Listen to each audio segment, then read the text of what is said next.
3일자 말씀, 우리 화요일 말씀입니다. 민수기 32장 28절부터 42절까지 우리 한 절씩 교독하겠습니다. 이에 모세가 그들에 대하여 제사장 엘르아살과 눈의 아들 여호수아와 이스라엘 자손 지파의 수령들에게 명령하니라. 모세가 그들에게 이르되 갓 자손과 르우벤 자손이 만일 각각 무장하고 너희와 함께 요단을 건너가서 여호와 앞에서 싸워서 그 땅이 너희 앞에 항복하기에 이르면 길르앗 땅을 그들의 소유로 줄 것이니라. 그러나 만일 그들이 너희와 함께 무장하고 건너지 아니하면 그들은 가나안 땅에서 너희와 함께 땅을 소유할 것이니라. 갓 자손과 르우벤 자손이 대답하여 이르되 여호와께서 당신의 종들에게 명령하신 대로 우리가 행할 것이라. 우리가 무장하고 여호와 앞에서 가나안 땅에 건너가서 요단 이쪽을 우리가 소유할 기업이 되게 하리이다. 모세가 갓 자손과 르우벤 자손과 요셉의 아들 므낫세 반 지파에게 아모리인의 왕 시온의 나라와 바산 왕 옥의 나라를 주되 곧 그 땅과 그 경내의 성읍들과 그 성읍들의 사방 땅을 그들에게 주매. 갓 자손은 디본과 아다롯과 아로엘과 아다롯 소반과 야살과 욕브바하와 벤니무라와 벳하란들의 견고한 성읍을 건축하였고 또 양을 위하여 우리를 지었으며 르벤 자손은 헤스본과 엘르알레와 기랴다임과 느보와 바알 무온들을 건축하고 그 이름을 바꾸었고 또 신마를 건축하고 건축한 성읍들의 새 이름을 주었고 므낫세의 아들 마길의 자손은 가서 길르앗을 쳐서 빼앗고 거기 있는 아모리인을 쫓아내매 모세가 길르앗을 므낫세의 아들 마길에게 주매 그가 거기 거주하였고 므낫세의 아들 야일은 가서 그 촌락들을 빼앗고 하봇 야일이라 불렀으며 함께 읽습니다. 노바는 가서 그낫과 그 마을들을 빼앗고 자기 이름을 따라서 노바라 불렀더라. 아멘.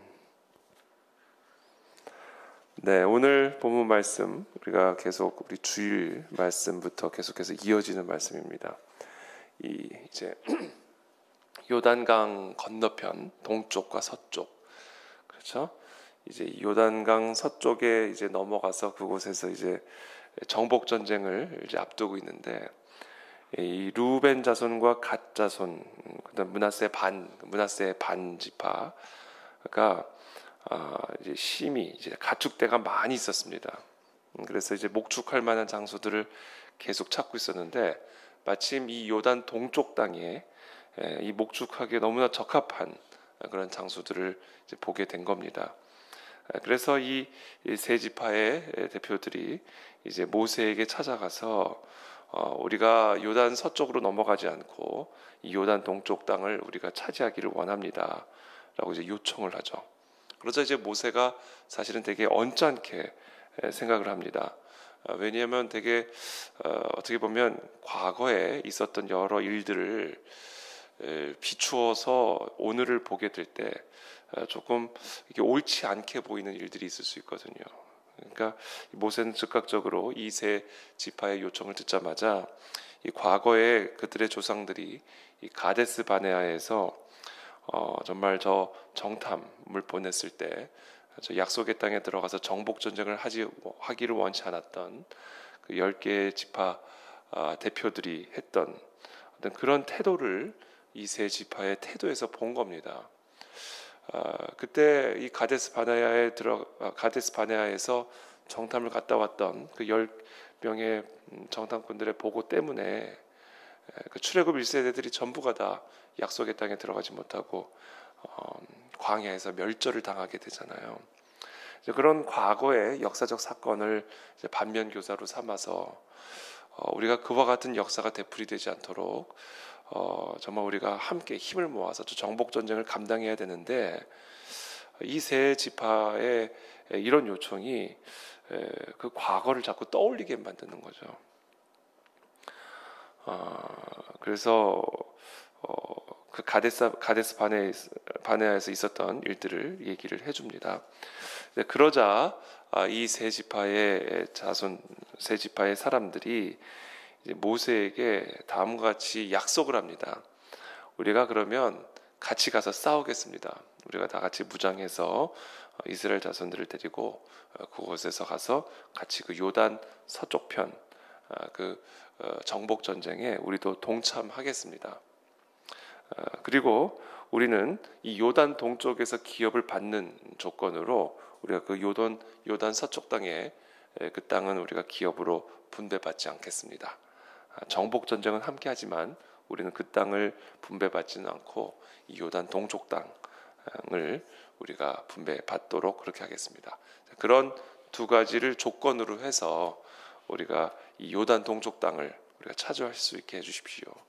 그러니까 이 세 지파의 이와 같은 요청은 이 가데스 바네아의 그 10명의 그 배반자들, 그 정탐꾼들과는 좀 다르다는 거, 성격이 다르다는 것을 이제 모세에게 설득을 하죠. 우리가 정말 네피림이 무서워서 그러는 게 아니라 또 우리 스스로가 메뚜기 같게 느껴지고 또 하나님의 그 약속을 우리가 불신해서가 아니라 정말 이 땅이 너무나 우리에게 필요한 땅이기 때문에 우리가 이 땅에 머물 수 있도록 이런 두 가지 조건을 전제로 허락해 줄 것을 요청을 합니다. 그래서 오늘 본문 말씀은 그와 같은 세 지파의 갓 자손과 르우벤 자손과 므낫세 반 지파의 요청을 이제 모세가 수락하는 그런 내용을 이제 담고 있는 것이죠. 그래서 모세가 제사장 엘르아살과 눈의 아들 여호수아 그리고 이스라엘 자손 지파의 수령들에게 지도자들에게 그와 같이 명령을 합니다. 이건 이제 공동체적으로 이제 알려줘야 될 일이죠. 왜냐하면 이 세 지파는 함께 전쟁에 참여하지만 그 땅에 우리가 땅을 분배받지 않고 미리 이 땅에 정착하는 것이기 때문에 이제 전체 수령들에게도 공지를 합니다. 그래서 29절에 보면 모세가 그들에게 이르되 갓 자손과 르우벤 자손이 만일 각각 무장하고 너희와 함께 요단을 건너가서 여호와 앞에서 싸워서 그 땅이 너희 앞에 항복하게 이르면 길앗 땅을 그들의 소유로 줄 것이니라. 조건이죠. 이렇게 행하면 그러면 줄 것이다. 그러나 만일 그들이 너희와 함께 무장하고 건너지 아니하면 그들은 가나안 땅에서 너희와 함께 땅을 소유할 것이니라. 그러자 31절에 갓 자손과 르우벤 자손이 대답하여 이르되 여호와께서 당신의 종들에게 명령하신 대로 우리가 행할 것이라. 우리가 무장하고 여호와 앞에서 가나안 땅에 건너가서 요단 이쪽을 우리가 소유할 기업이 되게 하리이다. 그렇게 해서 결국은 그 요단 동쪽 땅을 미리 분배받고 거기에 이제 성읍을 건축하고 이제 거기에 이제 거주하게 되는 그런 내용을 오늘 본문이 기록을 하고 있습니다. 그래서 오늘 이 본문을 통해서 우리가 몇 가지 배우게 됩니다. 첫 번째는 역사를 통해서 배워야 된다라는 겁니다. 과거의 역사를 통해서 우리가 배워야 된다라는 겁니다. 역사는 반복이 된다는 말이 있죠. 과거는 반복이 된다는 말이 있습니다. 그래서 그와 같은 반복되어지는 과거를 통해서 우리가 교훈을 받지 않는다면 그보다 더 어리석은 일들은 아마 없을 것입니다. 이 성경은 끊임없이 과거를 보여주고 가르쳐줌으로써 그 과거 속에 담겨진 하나님의 메시지들을 우리들에게 가르쳐주고 있고, 그래서 그 메시지들을 우리의 교훈으로 삼아서 그 과거로부터 배운 그런 미래를 만들어갈 수 있도록, 과거로부터 배워서 우리가 반복하지 말아야 할 것들은 반복하지 않고 고치고 변화되어서 새로운 미래를 우리가 만들어갈 수 있도록 성경은 이 역사 속에 담겨진 하나님의 메시지들을 우리에게 끊임없이 가르쳐주고 있습니다.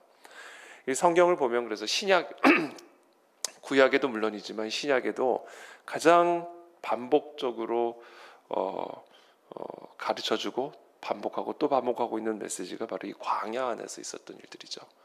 이 출애굽 사건과 더불어 이 광야의 이 역사, 이 광야 속에서 있었던 이 역사적인 이야기, 그 안에 담겨진 하나님의 메시지를 계속해서 이스라엘 백성들과 초대교회 성도들과 우리들에게 반복해 줌으로써 반드시 이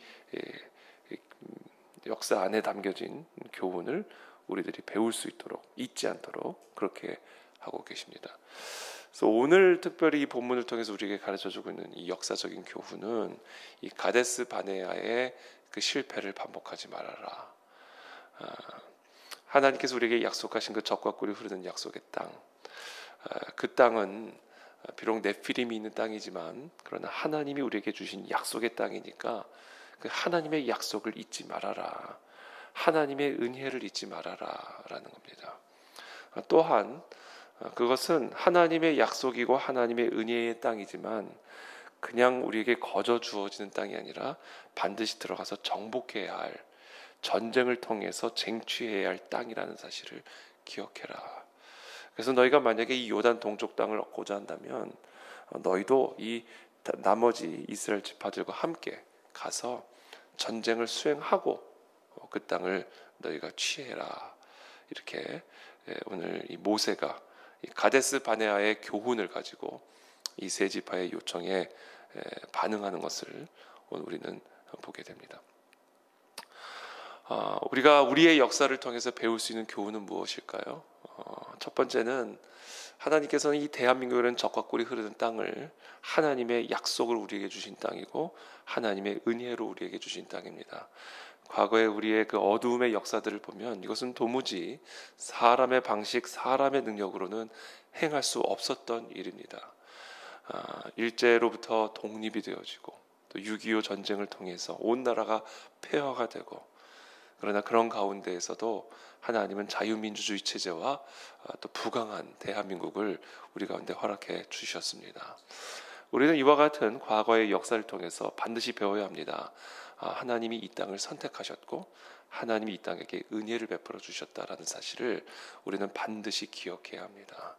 하나님을 경외하지 않고 또 하나님을 모독하는 자들은 대한민국의 현대사 속에서 그와 같은 진리를 계속해서 지우려고 하고 있고, 그래서 많은 그리스도인들조차도 그것을 볼 수 있는 눈이 가려진 그런 상황 가운데 있지만, 우리는 이 진리를 분명하게 선명하게 오늘날 이 시대를 살아가는 우리 성도들에게 가르쳐줘야 되고, 성도들뿐이 아니라 이 땅의 모든 대한민국 국민들에게 이 진리를 가르쳐 줌으로써 하나님이 이 나라 가운데 행하신 일들을 자랑해야 하고, 하나님이 이 땅 가운데서 행하신 일들을 많은 자들에게 가르쳐줘야 됩니다. 특별히 우리의 다음 세대들에게 가르쳐줘야 됩니다. 바로 그것이 우리가 오늘 이 이스라엘의 역사를 통해서 우리가 배우게 되는 첫 번째 진리입니다. 이것은 동시에 무엇을 우리에게 가르쳐 주냐면, 이것은 하나님의 은혜이기 때문에 우리가 하나님 앞에 올바르게 서 있지 않으면 이 은혜는 빼앗길 수 있다라는 사실을 우리는 또한 반드시 기억해야 합니다.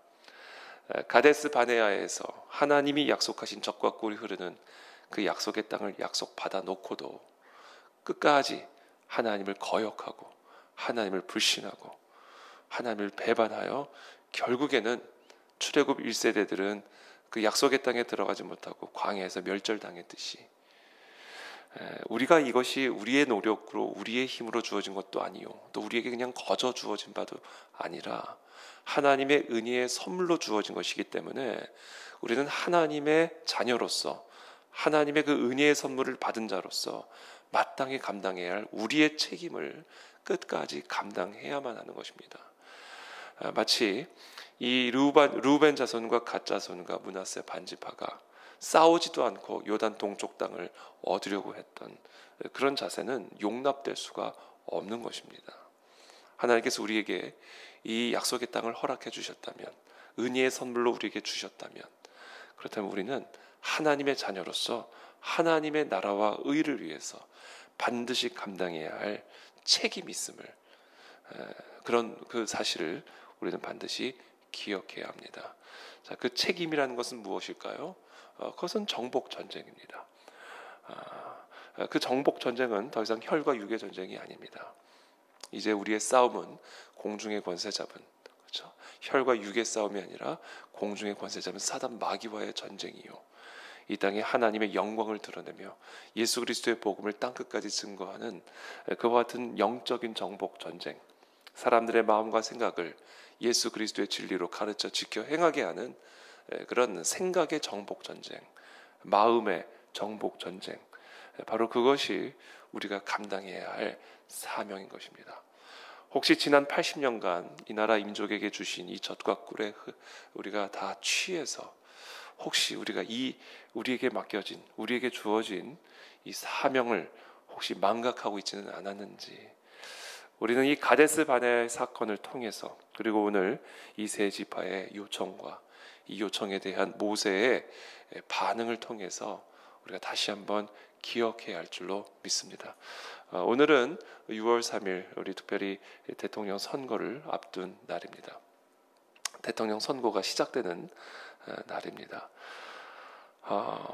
지도자가 모든 것을 결정하는 것은 아닙니다. 하나님이 우리의 왕이기 때문에, 하나님이 이 나라 이 민족의 주권자이시요 통치자이시기 때문에 이 땅의 인간이 이 땅의 책임자도 아니요 지도자도 아닙니다. 그러나 우리가 분명히 알아야 할 사실은 이 땅의 지도자, 유일한 통치자인 하나님은 이 땅에 세워지는 지도자들을 통해서 때로는 이 땅을 살리기도 하시고, 이 땅을 무너지게도 하시고, 이 땅을 흥하게도 하시고, 이 땅을 망하게도 하실 수 있다는 사실입니다. 바벨론을 하나님의 몽둥이로 삼으시는 하나님, 아수르를 하나님의 몽둥이로 삼으시는 하나님. 바벨론과 아수르가 이 세계의 운명을 결정짓는 것은 아니지만 이 세상의 주인 되신 하나님은 그들을 사용하셔서 때로는 몽둥이로도 사용하셨고 축복의 통로로도 사용하셨음을 우리는 보게 됩니다. 그 모든 것이 이 이스라엘 백성들이 하나님의 약속의 자녀로서 그들이 감당해야 할 사명들을 마땅히 감당할 때, 또는 감당하지 않을 때, 하나님은 그런 열국의 지도자들을, 또 이스라엘의 지도자들을 들어 사용하심으로써 하나님의 심판을 행하기도 하시고 하나님의 축복을 행하기도 하셨음을 우리는 보게 됩니다. 저는 우리 한국교회와 성도들이 특별히 이 이스라엘의 역사, 이 성경에 담겨진 이 역사 속에 담겨진 교훈을 정말 정확하게 이해할 수 있게 되기를 바라고, 우리의 삶에 그것을 두렵고 떨리는 마음으로 적용할 수 있게 되기를 바랍니다. 그래서 오늘 이 본문 말씀을 통해서 우리가 특별히 오늘 선거를 앞두고 다시 한번 우리의 마음에 다짐하게 되기를 바라고, 다시 기억하게 되기를 바랍니다. 하나님의 약속의 자녀로서, 우리가 하나님의 그 언약 백성으로서 우리가 감당해야 할 책임을 다시 새롭게 감당하겠습니다. 그동안 우리가 느슨해졌던 것, 망각했던 것, 젖과 꿀에 취해 이 세상에 취해 있었던 우리의 모든 죄를 용서하여 주옵시고, 하나님 다시 한번 이 나라 이 민족 가운데 은혜를 베풀어 주셔서 정말 하나님께서 이 나라 가운데 허락하시고 또 명령하신 그 영적인 정복 전쟁의 사명을 감당하는 그런 하나님의 군대로 한국 교회와 이 나라가 새로워질 수 있도록 은혜를 베풀어 주시옵소서. 이번에 우리 모든 분들이 다, 우리 가네질리게 성도님들은 다 꼭 투표에 참여하시길 바랍니다. 혹시 투표를 하지 않겠다 이런 마음을 품으셨던 분들이 있다면 그런 마음들을 다시 내려놓으시고 꼭 투표에 참여하셔서 정말 우리가 또 이 땅의 백성으로서 감당해야 할 책임을 끝까지 잘 감당할 수 있게 되기를 예수님의 이름으로 축복합니다. 그리고 특별히 제가 몇 주 전에 말씀을 드린 것처럼 그리스도를 위해 투표하자. 우리가 투표하는 이유는 하나님의 언약 백성으로서 투표하는 것입니다. 그냥 정치적인 논리, 정치적인 어떤 그런 세상적인 그런 흐름에 따라 우리가 투표를 하는 것이 아니라 우리는 하나님의 백성으로서 하나님을 위해서 투표하는 겁니다. 그래서 오늘 투표하시기 전에 기도하시고 성령께서 우리에게 마음에 주시는 그 감동을 따라서 우리가 투표함으로써 이 땅에 하나님의 선하신 뜻이 이루어질 수 있도록 우리가 함께 우리의 모든 정치적 책임을 감당하는 오늘 하루가 되기를 기도합니다. 기도하겠습니다. 살아계신 하나님 감사합니다. 오늘 우리에게 주신 이 말씀, 갓 지파와 므낫세 지파, 또 르우벤 지파의 이 이야기들을 통해서 하나님께서 또 우리에게 주고자 하시는 메시지를 우리가 이 시간 묵상합니다. 우리가 하나님의 자녀로서 감당해야 할 책임을 끝까지 감당하기를 원합니다. 또 우리가 과연 그와 같은 책임들을 감당해 왔는지 다시 한번 우리가 점검할 수 있게 되기를 바랍니다. 과연 우리의 신앙 생활이라는 것이 정말 하나님의 약속의 자녀로서 책임을 감당하는, 사명을 감당하는 그런 신앙 생활이었는지, 그런 신실한 하나님의 약속의 자녀의 삶이었는지, 아니면 우리가 감당해야 할 책임을 감당하지 않으면서 그저 하나님의 축복만을 받으려고 했던 그런 모습은 아니었는지, 하나님 우리 한국 교회와 우리 성도들의 삶을 우리가 점검하게 도와주시고 또 반성하고 회개하게 도와주시고, 우리 하루하루의 일상의 삶이 정말 하나님의 약속의 자녀로서 우리가 마땅히 감당해야 할 책임을, 사명을 끝까지 감당하는 그런 거룩한 하나님의 자녀들이 다 될 수 있도록 하나님 우리에게 은혜를 베풀어 주시옵소서. 오늘은 특별히 대선 당일입니다. 하나님 이 땅의 백성들의 마음을 움직여 주셔서 정말 하나님 이 땅에 복이 되고 축복이 되는 그런 선택을 할 수 있게 도와주옵시고, 하나님께서 그들의 마음을 움직여 주셔서 하나님의 선하신 뜻이 이 나라 가운데 이루어질 수 있도록 역사하여 주시옵소서. 공명정대한 그런 선거가 이루어질 수 있도록 모든 불의한 간섭과 개입들을 차단하여 주옵시고, 모든 부실함들이 보완되어지는 그런 선거가 될 수 있도록 하나님께서 우리에게 은혜를 베풀어 주시기를 간구드리며 예수 그리스도의 이름으로 축복하며 기도합니다. 아멘.